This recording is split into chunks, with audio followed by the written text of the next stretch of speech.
is by Nostramen V, and they titled their story Almost Kidnapped. And this one's pretty short, so they say, my story was not bad at all. It was 1997. I was 5.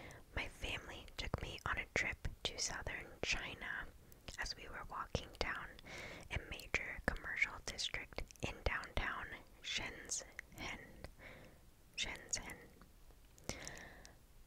I saw 4 young men walking towards us side by side, all fashionable and metropolitan looking. It's a busy street in midday, crowded indeed, but it's wide enough for 10 people to walk shoulder to shoulder, so they have no need to walk toward our side of the street. But they did. The place is a shopping district with plenty to see. My dad was walking on the right, Mom in the middle, loosely holding my hand. As the men I've mentioned were walking past us, I felt a firm grasp on my left forearm. They kept walking as if nothing happened. My parents kept scrolling shops. I was confused by the situation, but didn't know what to do. So I squeezed my mom's hand as hard as I could. Didn't even think about making a noise. The grip on my arm grew stronger, and I grabbed her hand harder until she turned and looked at me. The arm slipped away. She didn't see a thing, and I still couldn't find the words to describe what happened. Years later, as I was in college, I told her the story. To all children snatching scums, let's not meet. Yeesh. Yeah, as kids, little kids, sometimes we don't have the vocabulary to describe it, but we know, we feel it inside that something's not right. And also just like personal space, you know, we're taught like our safety bubble as a kid, and it can be alarming when people cross that without, you know, us being okay with that. I think that kind of thinking about, you know, kids and teaching them bodily autonomy and safety, this came up recently in a conversation just about like asking little kids, you know, hey, can I have a hug, or hey, do you want to give me a hug, instead of saying, oh, hey, go give so-and-so a hug. It kind of gives them, you know, that autonomy, so they know, like, oh, I can say no, right? It's, oh, can I, you know, and if they're not comfortable, it teaches them early on that we can say no if we don't want to be touched. So, just something that was a recent conversation I had. Okay, good story. I'm glad you're okay. Okay, this next one is by Fenty Addict, and it is titled Almost Kidnapped in Miami Because of Instagram. This was posted 4 years ago.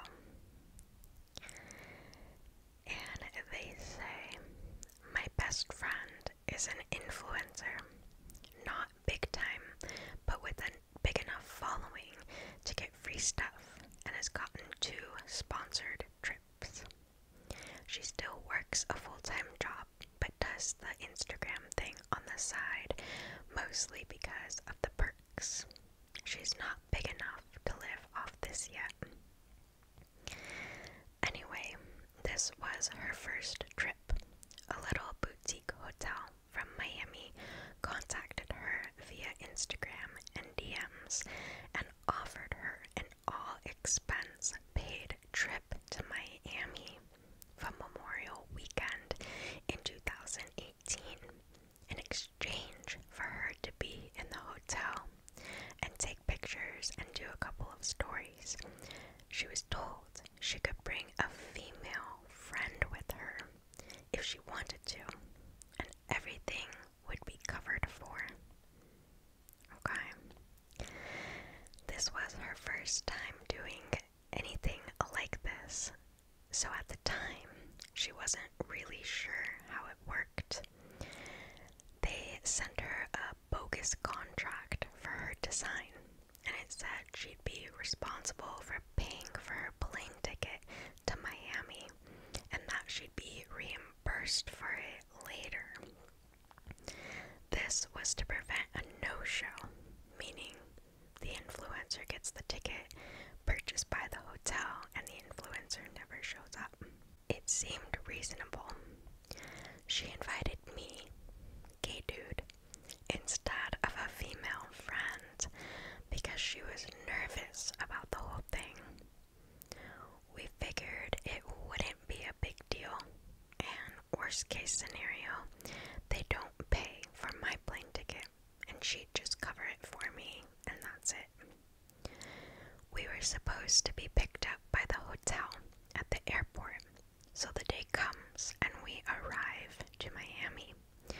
There's a guy holding a sign with her last name, and the paper has the hotel logo. We are greeted and we are escorted to a black SUV. And here is where it gets weird. As soon as we were going to get into the car, the driver is visibly upset. We thought he was talking to the guy who walked us over, but he was talking to my friend. He had a very thick accent and was wearing dark shades. He was telling my friend that she was not allowed to bring her boyfriend, me, and that she said it was two girls. Hotel told me 2 girls, not 1 girl, 1 guy, 2 girls. He was demanding to see where the other girl was. We were speechless and confused. The guy who walked us to the car looked annoyed, got in the passenger seat, and started to fight with the driver in Portuguese. It wasn't Spanish. Then he turns to us and asks where the other girl is at. My friend tells them, very upset by now, that there is no other girl, that she is at insert username, and that I'm just a friend coming with her on the trip. The big guy in the passenger seat gets out, tosses our luggage out of the car, and says something like, "This is some effing BS." Gets in the car, and they take off. That was it. We were in shock. Utter and complete shock. My friend immediately emails Melissa, the PR person we had been in contact through email with, to tell her what happened. No response. We decide to take a cab and show up to the hotel. When we show up is when everything made sense. The hotel had been rebranded and had a completely different name, owner, and staff. We show them the IG, and is indeed the IG of the hotel it used to be, but not the new one. They never contacted us. They never did anything. Whoever was in charge of the old Instagram account for the old hotel did, or whoever got a hold of it did. Mind you, this was a somewhat big hotel account with about 10,000 followers. It was real, but upon further inspection, we realized the pictures were really old, and so were the posts. My friend felt like an idiot and would not stop crying. We called the police, met up with the detective. Nothing ever came out of it. They investigated who was running the account before or who had access to it. None of the people who used to run that account had anything to do with it. Nothing ever came out of this. It's upsetting and scary to know that whoever wanted to abduct my friend or any other girls by using this old hotel Instagram knows who my friend is. That Instagram has since been deleted, and we never heard anything from anyone ever again. But to think my friend would have been kidnapped had she gone with another girl instead of me sends chills down my spine. Yikes, that is so scary. My goodness, that is awful. How conniving. But then, like, also, just thinking realistically, if, say, a somewhat large influencer were to go missing, the publicity on that, like, I don't know if that would have been a smart move, unless they were doing it for, like, ransom. But still, that, I'm glad you're safe. Oh my gosh. This is why I go everywhere with my partner or my guy friends. Wow, okay, that was a good one. This one is by a deleted user. It was posted about 4 years ago, and it is titled Almost Got Bride Kidnapped, I think. When I was 17, I worked in a large mall at Vans. I had a lot of creepy older guys come in and flirt with me, but one guy took the cake. One day, I was working the usual busy as heck Saturday nights, and there were 4 very tall men that asked for my help getting shoes.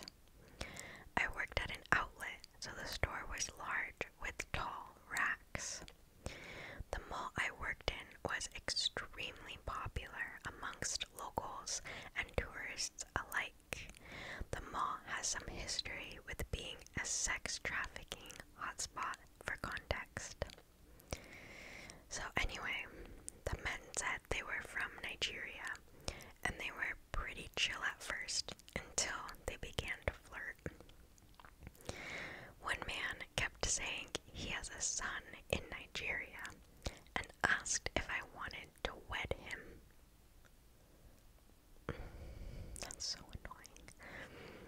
I laughed because I thought he was joking, but suddenly he looked extremely offended. I was awkward and began talking about the shoes, but the man interrupted me with saying how great his son was and that I would make a great wife. At that point, I grew uncomfortable because I didn't want to be rude. Be rude, girl. Be rude. Be so rude. So I asked for a coworker to come over to take care of them while I went to the bathroom. Everything was normal for the remainder of my shift. I clocked out and I was waiting for my dad to come pick me up. I usually walked around the halls of the mall as I waited. The music was soothing and all was calm. I walked past a restroom hall and saw figures standing in my peripheral. I glanced and saw that it was the 4 men from earlier. I was in full-on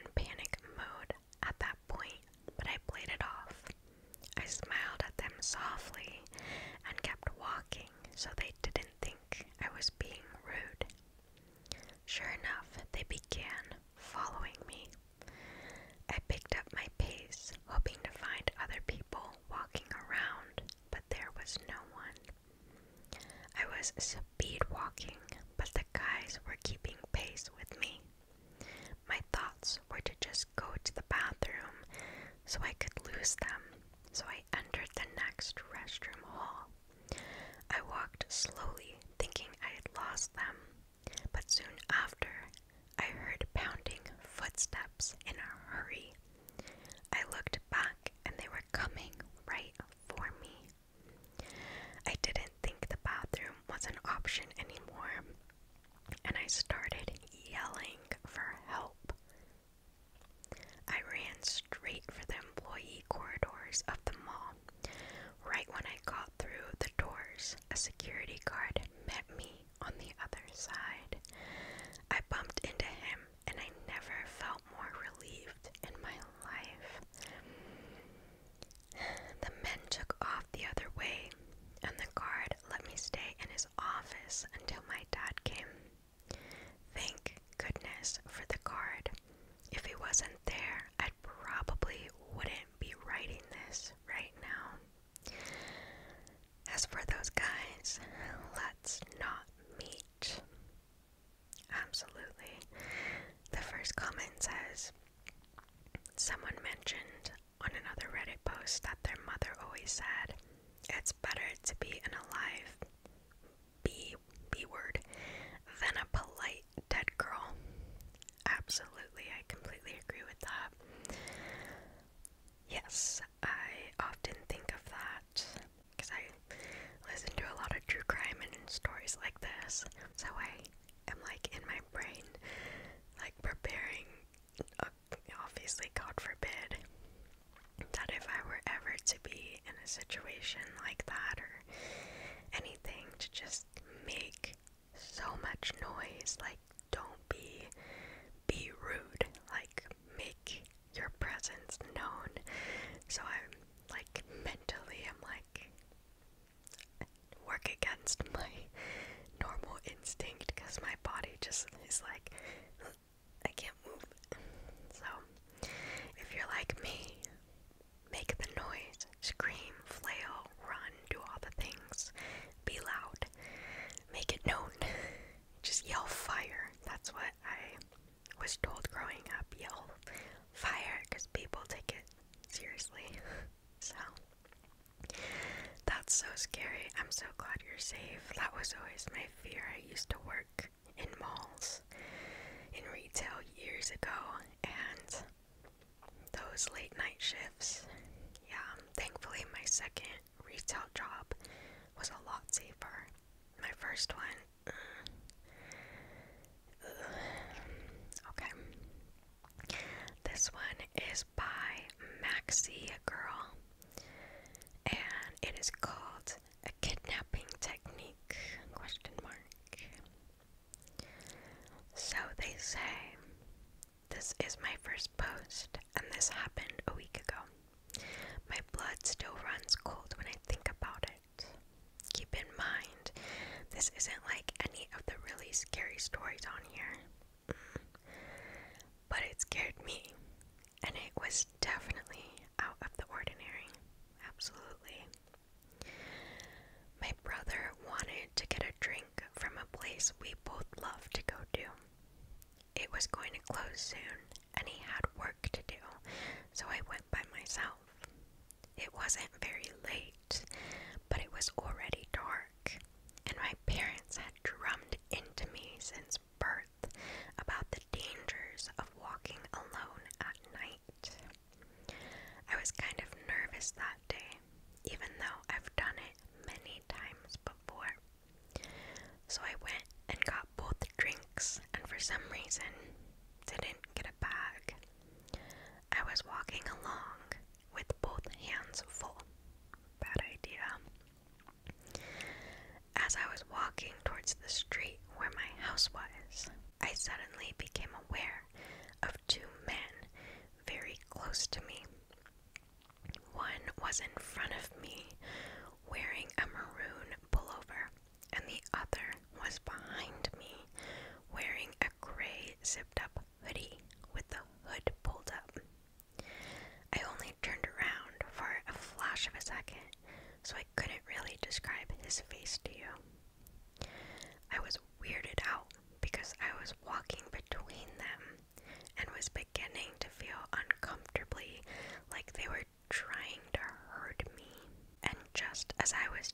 myself that I was clearly overreacting, I came across a garage that was down an alleyway, and a black Subaru was coming out.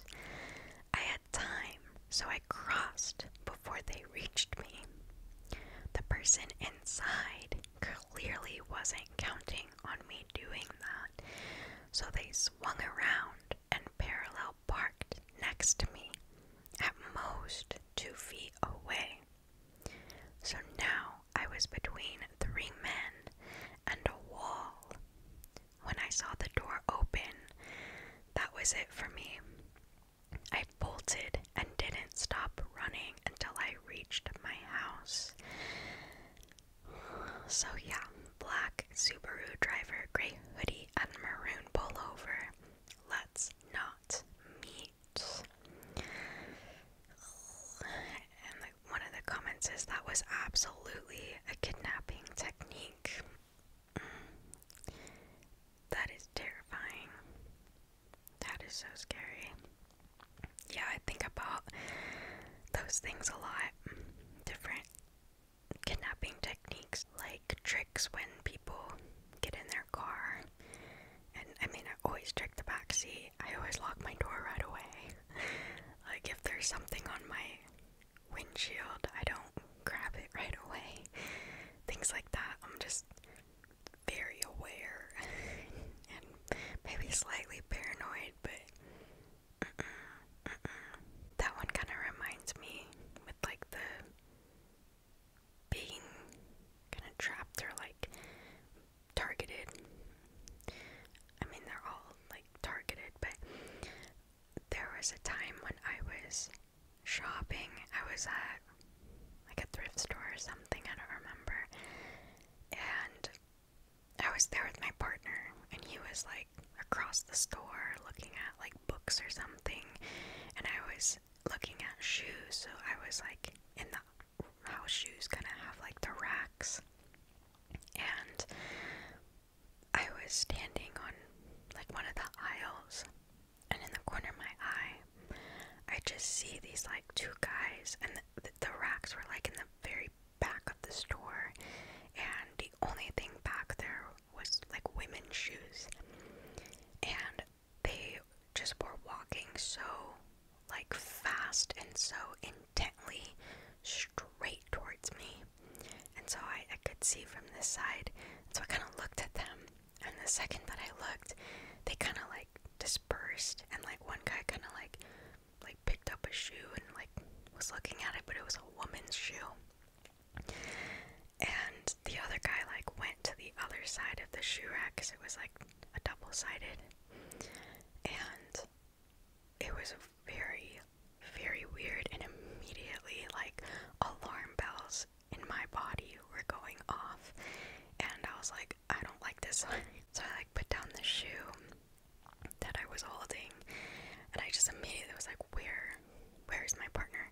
And I could see him straight in my line of vision, so I just like beelined for him, and I kind of had to like walk past one of the guys by doing that, and then once I got to him, I didn't see them anywhere, but it was the weirdest, like I could feel it, like they were coming straight towards me. I was the only person back there in that part of the store, and 2 full-grown men walking straight towards the back of the store, very fast, very intently, towards women's shoes. Like something was, like they were coming right towards me. That's why I turned my head, because it looked like maybe like a store employee was like walking towards me to like ask me if I needed help or say something to me. So that's kind of also why I turned, because I could see someone like intently walking towards me. And then the second I turned my head and made eye contact with them, they like looked around and stopped right in their tracks and like picked up a shoe, and the other guy went the other way. It was awful. That's the closest experience I've ever had. It was terrible, and I immediately told my partner, and he was like, where are they? And I was like, I don't see them anymore. And so we kind of quickly left after that, but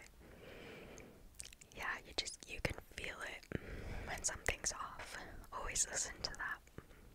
Absolutely. Okay.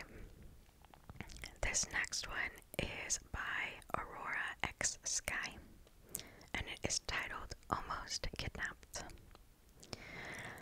So, looking into my past, I've realized I've had a few stories that could fit into this subreddit. This one I think about a lot, and how my life could have changed in a split-second decision so easily. At the time, I was quite young, maybe around 6 or 7 years old, but I remember it so perfectly. I was in central London for the day with my family, and it was getting to the evening, so we had begun heading home. We don't live too far out of central London, so we were just going to get a taxi to the nearest train station and head back from there. Being so young, inexperienced with the world, and plain stupid when we got out of the taxi at the train station, I thought it was custom to wave goodbye to taxi drivers as they drove off. Yeah, stupid.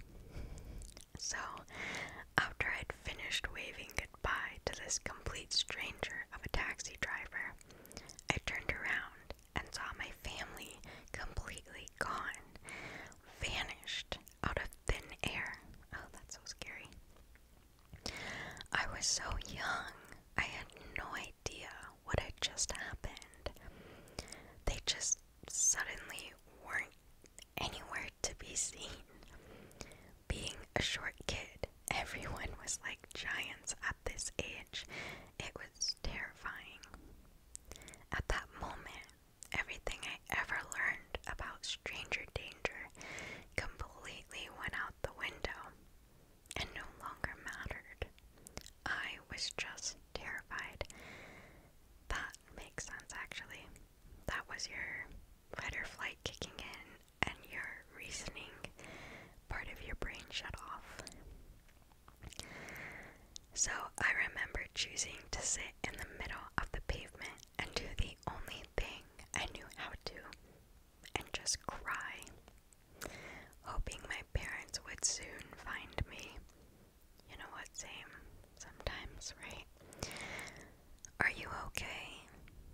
I looked up to the side and saw a man sat on a bench next to me, but sat in the way where his bum was on the backrest bit and his feet were on the seat, making him completely tower over me. I remember the image of him so clearly. I've lost my family. Let me help you find them. I can't remember the exact conversation very well, except for the next thing he said. I think I saw them go this way. Follow me. That line has stuck with me ever since. He stood up and took hold of my hand and started leading me down the road.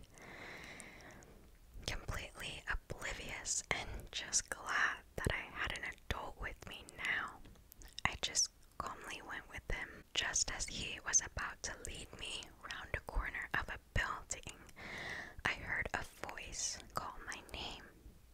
My brother, only being about 2 years older than me at the time, had come running out of the train station and saw me just before I was about to completely disappear out of sight around another road in London. A few seconds later, running outside, and there's no way he would have seen me.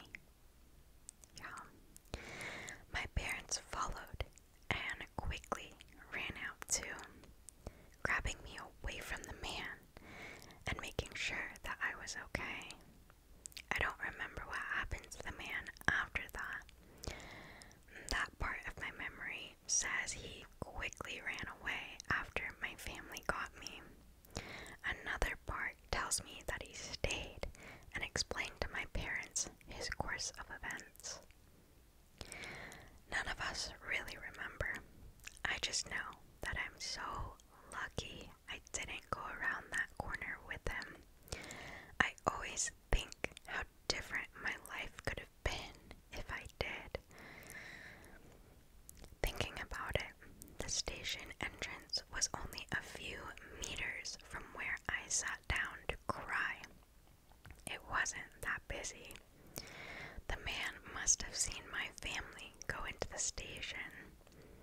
But that's one thing I'll luckily never know the answer to. Man, that probably happens so often. I still can feel that as a kid when you realize your parents are gone and you freak out.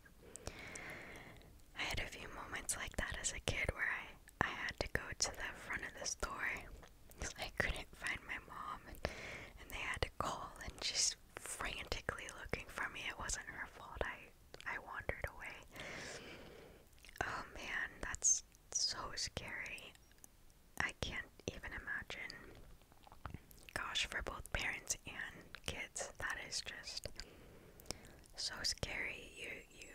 You are away from your safe place and your safety, and jeez, I'm so glad you're okay. My goodness. Okay. This one might be our last one here. So, this one is by Apache 1, and it is titled, "That Time I Was Almost Kidnapped." When I was in elementary school, about 7 or 8 years old, my mom used to drop my older brother and I off in the morning a few blocks away. My brother's middle school was a block or so away from mine, so we'd walk from the car to his school. Then I'd walk alone or with friends the rest of the way. One day after school, I was walking alone. About halfway to the pickup location, a woman I vaguely recognized, maybe from church, a friend of my parents, I couldn't quite place her, pulled up next to me in her car and slowly followed me. She knew my name and yelled for me to get in the car. I considered it for a second, but decided against it since my mom didn't tell me I'd be picked up by someone else that day.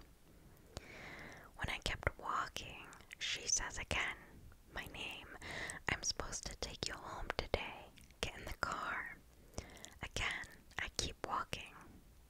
She seems sort of angry this time and raises her voice. "Get in the car. Your mother is going to be very mad at you if you don't listen." I keep walking, and I guess she realizes I was not getting in that car, so she takes off. I walk the 2 blocks to where my mom usually picked me up, and sure enough, she was there waiting. I forgot about, or repressed, this memory for decades, and I shudder to think what could have happened if I'd gotten in that car. Oh gosh, there's a comment here. Let me read it. They say something similar happened to me when I was around 6 or 7 too. So I used to take the school bus, but unlike the regular US school buses, ours would actually drop us off at the very front door of our house, or if it was in a narrow street, a school staff would take us to our house. I was always the first to get up and last to get off. This one time, the staff had gone to drop off a kid, and I was the only one left on the bus. The driver was not in the bus either, so I was the only one on it. I was looking out the window, and this random dude I'd never seen before comes up to the bus window and tells me he's my paternal uncle, and he wants me to go with him, adding that he has chocolates for me. I know, ridiculous. Except here's the thing.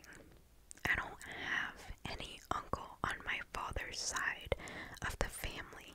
So, needless to say, I told him I don't have an uncle like that. This guy then walks up to the bus door and tries to open it, probably to get in.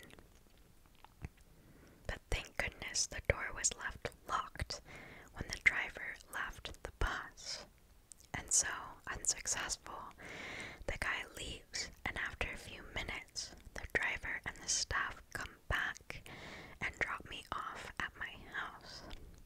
I don't really know if I told my parents the same day or not, but I probably did once mention it to my father, and I remember him praising me for it.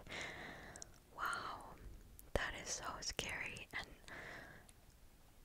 honestly, so this came up very recently, actually, like this week or last week, that there were some kids that told some of my colleagues that happened to them, that they were walking, and I think they were like maybe middle school age, that they were walking and someone drove up next to them and said, hey, let me, I think they were walking to school, so like, hey, get in my car, let me take you to school. And that happened like multiple times, and it was a woman. And yeah, like, that is so terrifying. My goodness, I can't.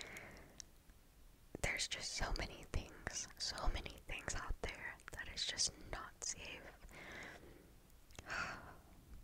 Goodness gracious, stay safe out there. Teach the young ones in your lives to be safe as well. Never get in the car with a stranger, ever. Because one kid said that he considered it. So clearly his parents had not had that conversation with him, so have those conversations and keep having them. Yikes.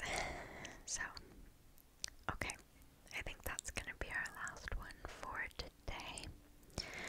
I apologize. I have a lot of like cuts on my tongue. I think I bite my tongue in my sleep a lot, and so I have multiple on my tongue right now, so I'm kind of talking a little weird because it hurts. So, apologies for that. Yeah, I hope you all enjoyed a little scary stories to listen to before bed. Sending you all off with safety and comfort. Always stay safe out there. Take care of yourselves. Do all the things. Carry all the things. I have pepper spray. I have a taser. I have an alarm. Do all the things to keep us safe. Don't go places alone if you're not comfortable or you're not in a good place, a good area.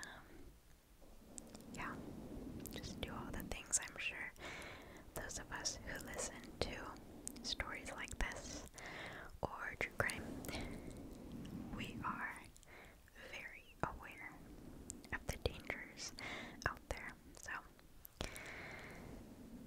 always still good to reiterate it. So I hope you all are doing well. Thank you so much for being here with me today.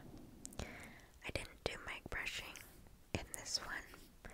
I know some people asked for a few videos without it, so ask and you shall receive. I'm always open to suggestions.